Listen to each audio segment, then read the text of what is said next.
on a Philips OnSite AED. Simply open up the case.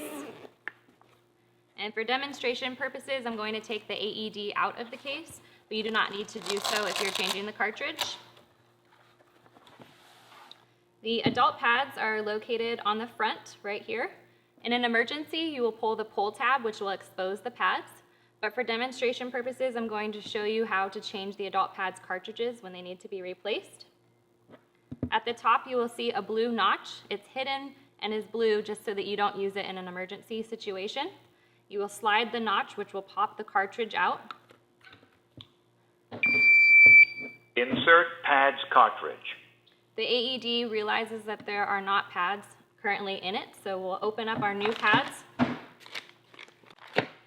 The new cartridge can be placed into the AED by placing the bottom end into the AED first. You will hear a click. Insert adult pads. In case of emergency, press the green on-off button.